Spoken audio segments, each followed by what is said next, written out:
Searching education के इस YouTube channel में आप सभी का स्वागत है। सीरीज चल रही है एसएससी सीजीएल 2021 के जीएस के पूछे गए क्वेश्चंस की।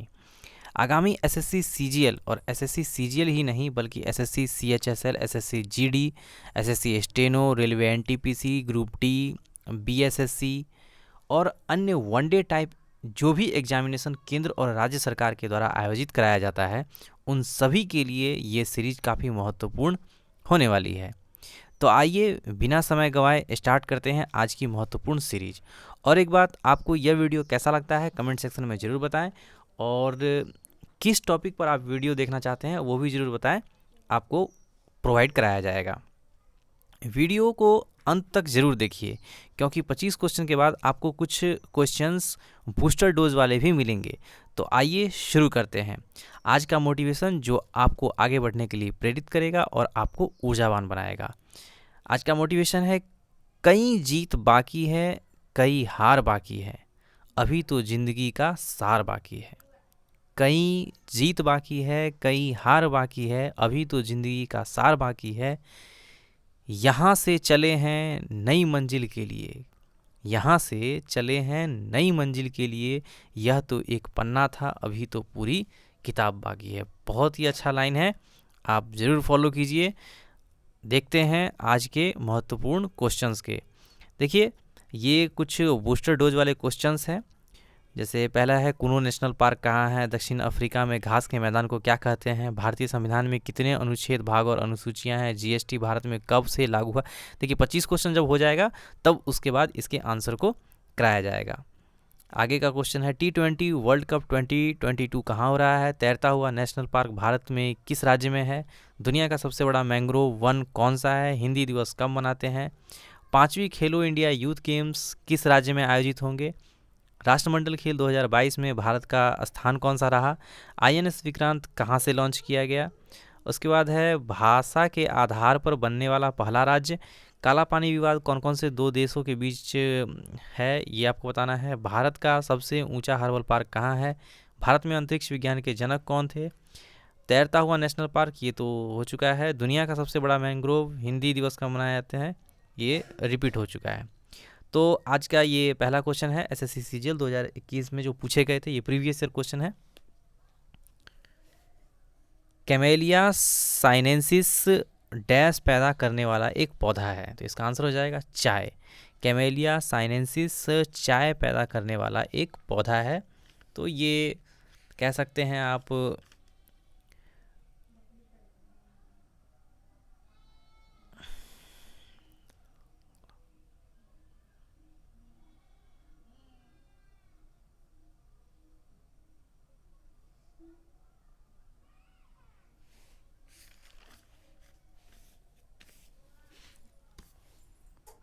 अगला क्वेश्चन है, निम्नलिखित में से कौन से कथन सही हैं?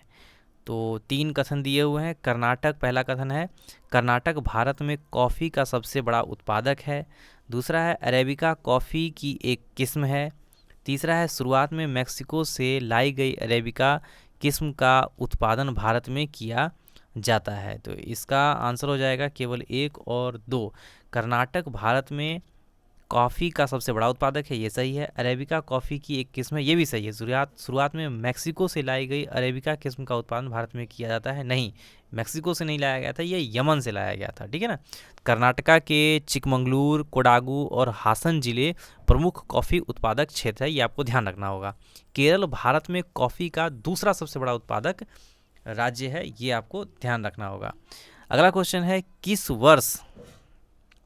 वर्ष में भारत के सार्वजनिक ऋण का सकल घरेलू उत्पाद से अनुपात रिकॉर्ड 84.2%, 84.2% हो गया था? तो इसका आंसर हो जाएगा ऑप्शन ए, 2003। ठीक है, बढ़ते हैं अगले क्वेश्चन की तरफ। अगला क्वेश्चन है, मिस डेफ वर्ल्ड का खिताब जीतने वाली पहली भारतीय निम्न में से कौन है? तो इसका आंसर हो जाएगा Vidisha Baliyan. Vidisha Baliyan miss deaf world cup खिताब जीतने वाली पहली भारतीय महिला है, ठीक है। और ये कब जीती थी? तो 2019 में ये खिताब जीता गया था विदिशा बालियान के द्वारा, ठीक है। और ये कहाँ की है, ये यूपी मुजफ्फरनगर की रहने वाली है। ऑप्शन और भी ऑप्शन है, बहुत ही महत्वपूर्ण है, अरुणिमा सिन्हा। देखिए ये बहुत ही इंपॉर्टेंट नेम है, अरुणिमा सिन्हा। ये माउंट एवरेस्ट और कई पर्वतों, जो महत्वपूर्ण पर्वत है, कई पर्वतों को फतह करने वाली दुनिया की पहली दिव्यांग महिला है, ये आपको ध्यान रखना होगा। अगला है प्रीति श्रीनिवासन, ठीक है ना, 3 नंबर में आप देख पा रहे हैं प्रीति श्रीनिवासन, ये क्रिकेट खिलाड़ी हैं, ये आपको ध्यान रखना होगा। अगला क्वेश्चन है 7 अप्रैल 2021 को भारतीय रिजर्व बैंक आरबीआई की मौद्रिक नीति समिति एमपीसी द्वारा दी गई रेपो रेट दर क्या है। देखिए ये करंट अफेयर का क्वेश्चन है, तो आप 2022 का करके जाइए, इसी से related repo rate, reverse repo rate, bank rate, ये सब आप 2022 का करके जाइए, ठीक है। तो ऑप्शन इसका हो जाएगा 4%, ठीक है। बात करते हैं repo rate, reverse repo rate, bank rate के बारे में। तो रेपो रेट किसे कहते हैं? रेपो रेट वह दर है जिस पर आरबीआई यानी रिजर्व बैंक ऑफ इंडिया अपने ग्राहकों को सरकारी प्रतिभूतियों के बदले पैसा उधार देता है। यानी कि कह सकते हैं रेपो रेट में आरबीआई क्या करता है, देता है बैंकों को, ग्राहकों को। और रिवर्स रेपो रेट में ठीक इसका उल्टा होता है, आरबीआई अपने ग्राहकों से पैसा उधार लेता है, या फिर कह सकते हैं बैंक से पैसा उधार लेता है, ठीक है। अगला है बैंक रेट। देखिए बैंक रेट में क्या होता है, आरबीआई कॉमर्शियल बैंक को वित्त देता है, ये आपको ध्यान रखना होगा। अगला क्वेश्चन है दिसंबर 2020 में डैश लैब में विकसित चिकन उत्पादों की बिक्री को मंजूरी देने वाला दुनिया का पहला देश बन गया। इसका आंसर हो जाएगा ऑप्शन बी, सिंगापुर, ठीक है। आपको बताना है सिंगापुर की कैपिटल क्या है। तो सिंगापुर की कैपिटल है सिंगापुर सिटी। सिंगापुर की मुद्रा जो है ये क्या है, सिंगापुरी डॉलर। और यहाँ का एक महत्वपूर्ण खेल है इसका नेशनल गेम, जैसे आपको बताना है भारत का नेशनल गेम क्या है, उसी तरीके से सिंगापुर का जो नेशनल गेम है वो है फुटबॉल। आपको बताना है भारत का नेशनल गेम कौन सा है, ठीक है। चलिए बढ़ते हैं अगले क्वेश्चन की तरफ। अगला क्वेश्चन है हमारा, निम्नलिखित में से कौन सा उपन्यास Q&A के लेखक हैं, ठीक है ना। निम्नलिखित में से कौन सा कौन उपन्यास Q&A के लेखक हैं, ठीक है ना। ये उपन्यास है, नॉवेल है, तो इसके आपको लेखक बताना है। तो इसका आंसर हो जाएगा विकास स्वरूप। विकास स्वरूप जो है Q&A के लेखक हैं। बढ़ते हैं अगले क्वेश्चन की तरफ। अगला क्वेश्चन है हमारा, मुगल बादशाह बाबर का पहला नाम क्या था या वास्तविक नाम क्या था। तो इसका आंसर हो जाएगा ऑप्शन बी, जहीरुद्दीन। क्या नाम होगा, जहीरुद्दीन, ये आपको ध्यान रखना है। क्रांतिकारी भगत सिंह की उम्र कितनी थी वर्षों में जब उन्हें फांसी दी गई थी। तो ये बहुत ही महत्वपूर्ण क्वेश्चन है, आप ध्यान रखिएगा। ये क्रांतिकारी भगत सिंह और इनके साथ साथ राजगुरु और सुखदेव, इन्हें भी फांसी दी गई थी। तो ये आपको ध्यान रखना होगा। इनकी उस समय उम्र 23 साल थी, ठीक है, ये आपको ध्यान रखना होगा। और आपको पता होना चाहिए कि हर साल 23 मार्च को शहीद दिवस के रूप में मनाया जाता है। इनकी शहादत जो दिवस है उनको शहीद दिवस के रूप में मनाया जाता है हर साल 23 मार्च को, ये आपको ध्यान रखना होगा। अगला क्वेश्चन है, निम्नलिखित में से किस वर्ष में भारत के राज्यों के पुनर्गठन और उससे जुड़े मामलों के लिए अधिनियम पारित किया गया था। तो इसका आंसर हो जाएगा ऑप्शन बी, 1956। 1956 में भारत के राज्यों के पुनर्गठन और उससे जुड़े मामलों के लिए अधिनियम पारित किया गया था। आपको बताना है भाषा के आधार पर जो है वो पहला राज्य कौन सा था जिसका निर्माण किया गया था, ये आपको कमेंट सेक्शन में बताना है। अगला क्वेश्चन है, निम्नलिखित में से कौन सा बौना ग्रह मुख्य क्षुद्रग्रह पेटी मेन एस्टेरॉयड बेल्ट में स्थित है। इसका आंसर हो जाएगा ऑप्शन 4, साइरस। साइरस जो है ये एक बौना ग्रह है जो मुख्य क्षुद्रग्रह पेटी में स्थित है। अगला क्वेश्चन, निम्नलिखित में से कौन सा नियम निर्वात या मुक्त स्थान में दो स्थिर बिंदु आवेशों के बीच बल के लिए व्यंजक को व्युत्पन्न करता है। तो इसका आंसर हो जाएगा ऑप्शन 4, कूलाम का नियम। कूलाम का नियम क्या कहता है, निर्वात या मुक्त स्थान में दो स्थिर बिंदु आवेशों के बीच बल के लिए व्यंजक को व्युत्पन्न करता है।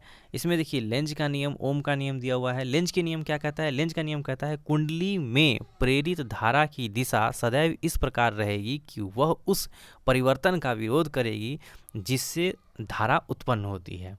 उसी तरीके से ओम का नियम क्या कहता है, तो ओम का नियम कहता है एक स्थिर तापमान पर दो बिंदुओं के बीच एक कंडक्टर के माध्यम से प्रवाहित धारा दोनों बिंदुओं के बीच के विभवांतर के सीधे आनुपातिक होती है। ये आपको ध्यान रखना होगा। एक बार फिर से देख लेते हैं लेंज का नियम। लेंज का नियम कहता है कुंडली में प्रेरित धारा की दिशा सदैव इस प्रकार रहेगी कि वह उस परिवर्तन का विरोध करेगी जिससे धारा उत्पन्न होती है। और ओम का नियम कहता है एक स्थिर तापमान पर दो बिंदुओं के बीच एक कंडक्टर के माध्यम से प्रवाहित धारा दोनों बिंदुओं के बीच के विभवांतर के सीधे अनुपातिक होती है, ये आपको ध्यान रखना होगा। अगला क्वेश्चन है, अप्रैल 2021 तक की स्थिति के अनुसार निम्नलिखित में से कौन टोक्यो ओलंपिक 2021 के लिए अर्हता हासिल करने वाला एकमात्र भारतीय लॉन्ग जंपर लंबी कूद का एथलीट है? तो इसका आंसर हो जाएगा ऑप्शन बी, श्री शंकर मुरली।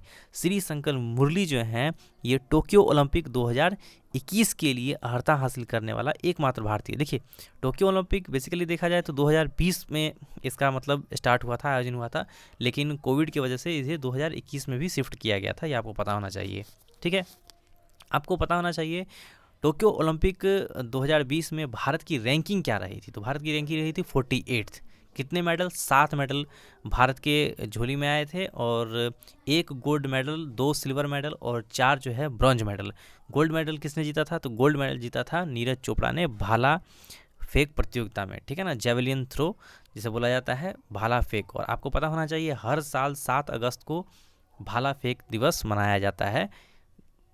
ठीक है, चलिए बढ़ते हैं अगले क्वेश्चन की तरफ। अगला क्वेश्चन है हमारा, निम्नलिखित में से कौन से सतत विकास लक्ष्य सस्टेनेबल डेवलपमेंट गोल का उद्देश्य स्थलीय पारिस्थितिकी तंत्र के सतत उपयोग को संरक्षित, पुनर्स्थापित करना और बढ़ावा देना, जंगलों का अस्थायी प्रबंधन करना, मरुस्थलीकरण का मुकाबला करना और भूक्षरण को रोकना और जैव विविधता की हानि को रोकना है?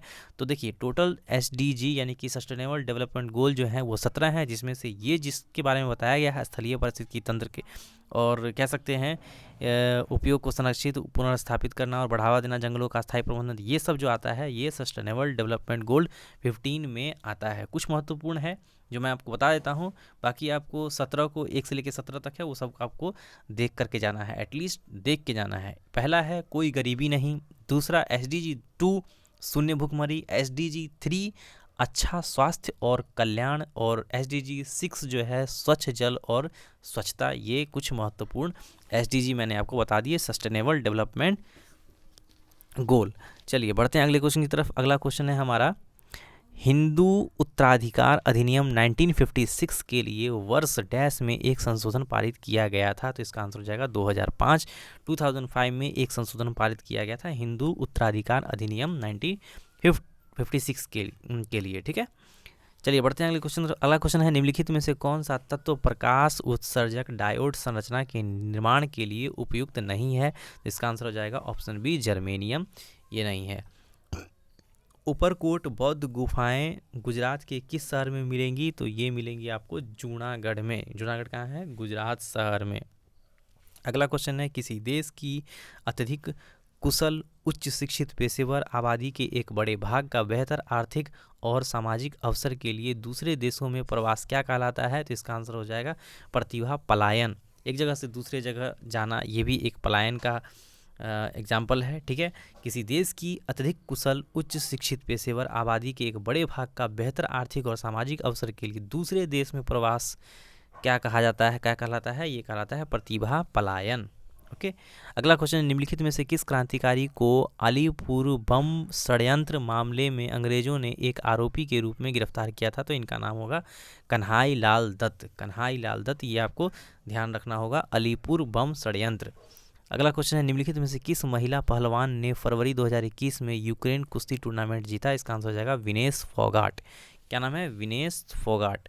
अगला क्वेश्चन है, भारत के संविधान के निम्नलिखित में से किस संविधान ने गोवा को राज्य का दर्जा दिया था? तो इसका आंसर हो जाएगा ऑप्शन 3, 56वां संशोधन। 56वां संशोधन के अंतर्गत गोवा को राज्य का दर्जा मिला था। ओके, अगला क्वेश्चन है, डैश का संबंध पेड़ की वृद्धि की विशेषताओं विशेष रूप से समृद्धि वलय ग्रोथ रिंग्स के विश्लेषण द्वारा पिछली जलवायु और जलवायुवीय घटनाओं के रिकॉर्ड बनाने से है? तो इसका आंसर हो जाएगा द्रुम जलवायु विज्ञान। द्रुम जलवायु विज्ञान का संबंध पेड़ की वृद्धि की विशेषताओं विशेष रूप से समृद्धि वलय ग्रोथ रिंग्स के विश्लेषण द्वारा पिछली जलवायु और जलवायुवीय घटनाओं के रिकॉर्ड बनाने से है। अगला क्वेश्चन है, आर्थिक सर्वेक्षण 2020 के अनुसार वैश्विक सूची के शीर्ष 100 में भारत के कितने बैंक हैं? तो ये हैं 1 बैंक। ठीक है, अगला क्वेश्चन है, भांगड़ा। भांगड़ा, जैसे ही भांगड़ा मैंने बताया आपको तुरंत हिट करना चाहिए, कहाँ का नृत्य है? ये पंजाब का है। भांगड़ा नृत्य के संदर्भ में भांगड़ा गिद्दा ये सब है पंजाब का नृत्य। तो भांगड़ा नाम निम्नलिखित में से किस अंग्रेजी शब्द से लिया गया है? तो ये है रिदम। ठीक है, रिदम अंग्रेजी शब्द है, उससे लिया गया है ये भांगड़ा शब्द। अगला है निम्नलिखित में से कौन सी अस्थायी उत्तक की विशेषता है, तो ये है अंतरकोशिकीय अंतराल मौजूद होते हैं। निम्नलिखित में कौन सी अस्थायी उत्तक की विशेषता है, तो अंतरकोशिकीय अंतराल मौजूद होते हैं। तो ये कुछ क्वेश्चंस थे जो प्रीवियस ईयर के क्वेश्चंस थे, मैंने आपको करा दिए। अब हम बढ़ते हैं बूस्टर डोज की तरफ। बूस्टर डोज के जो महत्वपूर्ण क्वेश्चन जो आगामी किसी भी एग्जामिनेशन पॉइंट ऑफ व्यू से काफ़ी महत्वपूर्ण है। तो देखिए पहला क्वेश्चन दिया हुआ है Kuno national park. Kuno national park कहाँ है, एकदम बिल्कुल चर्चा में रहा है। ये करंट अफेयर का क्वेश्चन हो सकता है और स्टैटिक जीके का भी क्वेश्चन हो सकता है। तो कूनो नेशनल पार्क जो है ये मध्य प्रदेश में है और आपको पता होना चाहिए कूनो नेशनल पार्क में नामीबिया से 5 चीते लाए गए। 5 चीते लाए गए हैं, जिनमें से एक का नाम प्रधानमंत्री नरेंद्र मोदी के द्वारा आशा दिया गया है, ये आपको पता होना चाहिए। अगला क्वेश्चन है दक्षिण अफ्रीका में घास के मैदान को क्या कहते हैं, तो दक्षिण अफ्रीका में घास के मैदान को वेल्ड्स कहते हैं। क्या कहते हैं, वेल्ड्स कहते हैं। इसी तरीके से कुछ और महत्वपूर्ण है, जैसे नॉर्थ अमेरिका के घास के मैदान को प्रेरीज कहते हैं। अर्जेंटीना के घास के मैदान को पंपास कहते हैं। वेनेजुएला के घास के मैदान को लानोज कहते हैं। ऑस्ट्रेलिया के घास के मैदान को डाउन्स कहते हैं और हंगरी के घास के मैदान को क्या कहते हैं, पुस्ताज कहते हैं। ये आपको ध्यान रखना होगा। North America prairies, Argentina pampas, Venezuela llanos, Australia downs, Hungary pusztas और दक्षिण अफ्रीका के घास के मैदान को वेल्ड्स कहते हैं। ये आपको अच्छे तरीके से ध्यान रखना होगा। भारतीय संविधान में कितने अनुच्छेद, भाग और अनुसूचियां हैं, तो भारतीय संविधान में 395 अनुच्छेद, 22 भाग और 12 अनुसूचियां हैं। ये आपको ध्यान रखना होगा। ठीक है, कुछ महत्वपूर्ण अनुच्छेद हैं, उनको आपको देख के जाना होगा। जीएसटी भारत में कब से लागू हुआ, भारत में जीएसटी कब से, गुड्स एंड सर्विस टैक्स कब से लागू हुआ, तो ये 1 जुलाई 2017 से लागू हुआ। आपको पता होना चाहिए जीएसटी किस तरीके का टैक्स है, इनडायरेक्ट टैक्स है या डायरेक्ट टैक्स है। तो जीएसटी एक अप्रत्यक्ष कर है, यानी कि इनडायरेक्ट टैक्स है। और ये कौन सा संविधान संशोधन था जीएसटी, ये 101वां संविधान संशोधन था। समिति थी विजय केलकर समिति, ये आपको ध्यान रखना है। अगला क्वेश्चन है T20 वर्ल्ड कप 2022 कहाँ हो रहा है, तो T20 वर्ल्ड कप 2022 ऑस्ट्रेलिया में हो रहा है। बीसीसीआई के चेयरमैन अगर पूछा जाए, बीसीसीआई के वर्तमान समय में चेयरमैन कौन है, तो वो है रोजर बिन्नी। आईसीसी के हेड जो हैं ये कौन है, तो ये है ग्रेग बार्कले। ये क्रिकेट से रिलेटेड क्वेश्चंस थे। ठीक है, अगला है तैरता हुआ नेशनल पार्क भारत के किस राज्य में है, वेरी वेरी इंपॉर्टेंट। तैरता हुआ नेशनल पार्क भारत के ये मणिपुर राज्य में है, ये आपको पता होना चाहिए। कैबुल लामजाओ नेशनल पार्क जिसका नाम है, और ये किस राज्य में है, मणिपुर में है। ये आपको ध्यान रखना होगा। मणिपुर में एक लोकटक झील है, मीठे पानी की झील, ये भी आपको ध्यान रखना होगा, लोकटक झील। ठीक है ना। और मणिपुर का एक काला चावल का जो जीआई टैग मिला हुआ है, ये मणिपुर का है, ये काला चावल का जीआई टैग मिला हुआ है। ठीक है, और बढ़ते हैं अगले क्वेश्चन की तरफ। अगला क्वेश्चन हमारा क्या है, दुनिया का सबसे बड़ा मैंग्रोव वन कौन सा है, तो दुनिया का सबसे बड़ा मैंग्रोव वन जो है ये है सुंदरवन डेल्टा। ये आपको ध्यान रखना होगा। गंगा ब्रह्मपुत्र डेल्टा पर वेस्ट बंगाल में है ये सुंदरवन डेल्टा, दुनिया का सबसे बड़ा मैंग्रोव वन। अगला क्वेश्चन है हिंदी दिवस का मनाते हैं, तो हिंदी दिवस मनाते हैं हर साल 14 सितंबर को, 14 सितंबर को। और विश्व हिंदी दिवस अगर पूछ लिया जाए तो विश्व हिंदी दिवस 10 जनवरी को मनाते हैं, ये आपको पता होना चाहिए। जनवरी में 15 जनवरी को क्या सेलिब्रेट किया जाता है, तो 15 जनवरी को हर साल थल सेना दिवस के रूप में इसको सेलिब्रेट किया जाता है। आपको बताना है चीफ ऑफ आर्मी स्टाफ यानी कि थल सेना प्रमुख कौन है, ये कमेंट सेक्शन में आपको बताना है। और थल सेना के साथ साथ आपको वायुसेना और नौसेना के प्रमुख का नाम भी लिख करके कमेंट सेक्शन में बताना है। चलिए बढ़ते हैं अगले क्वेश्चन की तरफ। अगला क्वेश्चन है 5वीं खेलो इंडिया यूथ गेम्स किस राज्य में आयोजित होंगे, तो 5वीं खेलो इंडिया यूथ गेम्स जो होंगे ये मध्य प्रदेश में आयोजित होंगे, ये आपको पता होना चाहिए। राष्ट्रमंडल खेल 2022 में भारत का स्थान कौन सा रहा था, तो राष्ट्रमंडल खेल 2022 में भारत का स्थान जो था ये चौथा रहा था। पहला किसका रहा था, पहला रहा था ऑस्ट्रेलिया का। भारत के खाते में कितने मेडल आए थे, तो टोटल 61 मेडल थे, 22 गोल्ड मेडल के साथ। और कहाँ आयोजित हुआ था ये, तो ये बर्मिंघम यूके यानी कि इंग्लैंड में आयोजित कराया गया था 2022 का राष्ट्रमंडल खेल।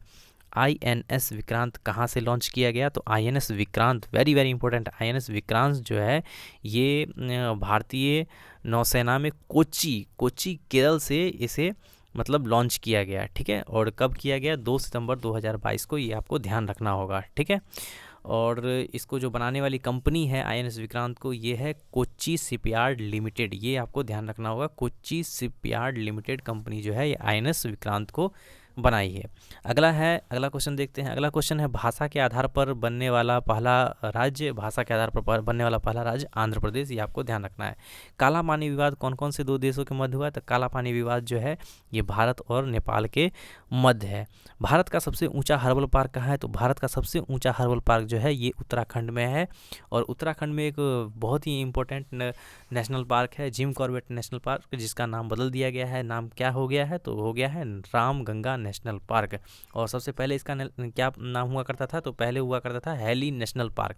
हैली नेशनल पार्क से जिम कॉर्बेट बना, फिर जिम कॉर्बेट नाम से बदल करके अब जो नाम दिया गया है वो है रामगंगा नेशनल पार्क। ये आपको ध्यान रखना होगा। अगला क्वेश्चन है भारत में अंतरिक्ष विज्ञान के जनक कौन थे? तो भारत में अंतरिक्ष विज्ञान के जो जनक थे ये थे विक्रम साराभाई।